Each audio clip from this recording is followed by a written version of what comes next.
Hey guys, welcome back to another video, man. And look, I know I went live when the trade happened. It was my instant reaction, but I wasn't really able to break down the trade, alright? And I was gonna try to do it the last couple days, but like 2 days, like after the trade, like literally a day after the trade, I had to go somewhere for, for business, I guess. Well, And then yesterday, I just spent time with my dad that y'all are probably gonna see in like an hour.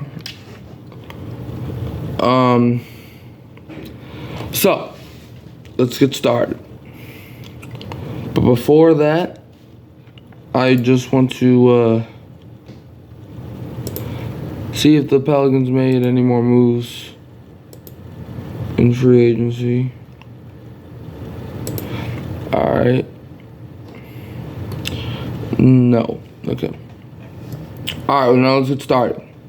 So, the New Orleans Pelicans, they traded Larry Nance Jr., a 2025 first from the Lakers, a 2029 first, least favorable of Milwaukee New Orleans Pelicans pick, Dyson Daniels, and EJ Liddell. Okay, I didn't even know about EJ Liddell. They traded that to the Atlanta Hawks for Dejounte Murray. Okay. So I'm gonna break it down from the Pelicans' perspective, and I'm just gonna have a conversation with the Hawks fans, I guess. I don't know. So let's start with the Pelicans' perspective, right? I love this trade for the Pelicans, but now this opens because you didn't trade Ingram. So now I know the Pelicans and Kings are talking about a Brandon Ingram trade, but now this opens the possibilities. Okay. Do you trade Ingram, get some more assets, and maybe recuperate some draft picks that you lost in the Murray trade? Or do you keep them and build around the big three that you now have in Zion, Ingram, and Murray, and also CJ? So it's really a big four, but CJ he's iffy. Obviously, you lose Jonas in free agency. That's why you got Missy. So maybe we go out and get another center. But Dejounte Murray was a great trade. Alright, but now let's talk about the players that we lost, okay? We lost Larry Nance Jr.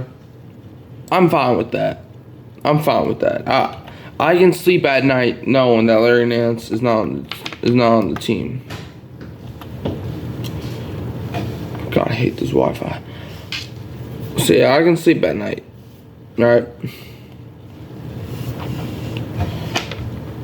So, he was a solid role player when he got here, but ever since he got hurt a couple years ago, that took him out for like a month, he just hasn't been the same. He costed us a playoff win against OKC. Well, he wasn't the reason why we lost, but he was one of the reasons. Yeah. And wow, so the Larry Nance Jr., so he got traded right before his kid's bedtime. Okay, well, that's nice.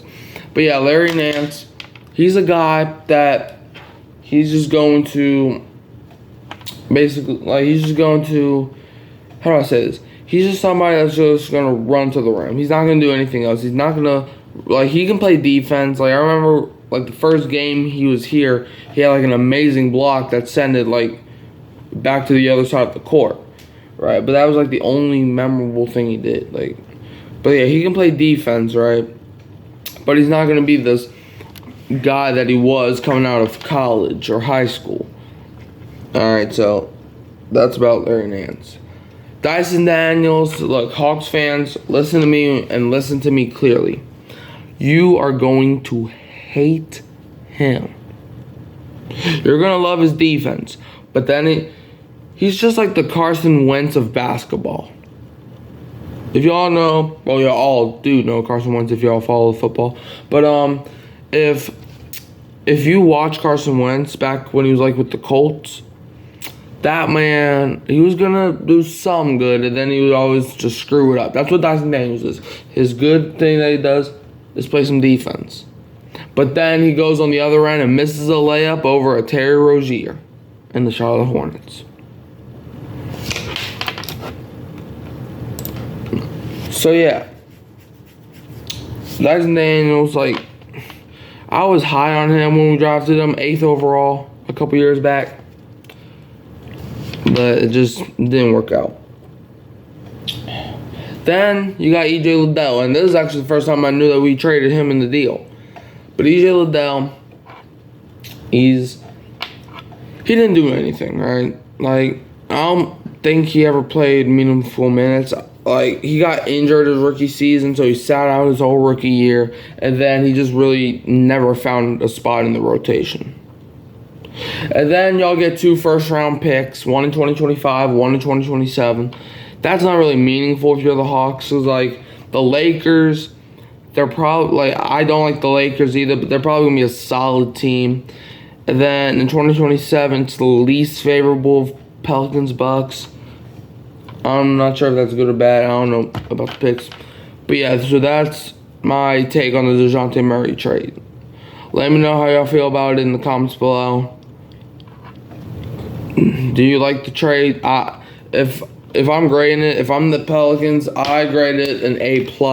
You get shooting. Like, the Pelicans are like 0 for 24 last season, leading, like, or trailing in the 4th quarter. So, yeah. And we were like 2 and 14 in, like, games that came down to the wire. So, yeah, man, Pelicans, they get an A+ for this trade. Hawks, I gotta give y'all an F. Y'all, if y'all would have got Ingram, I would have gave y'all I would have gave y'all like a C. But y'all got Larry Nance Jr., who's not Larry Nance Sr. He's Larry Nance Jr. You got Dyson Daniels. I feel sorry for y'all. Y'all got EJ Liddell in a 2025 and 2027 first. That is just straight up terrible. But anyways, you can always find me here at Hurricane Mike.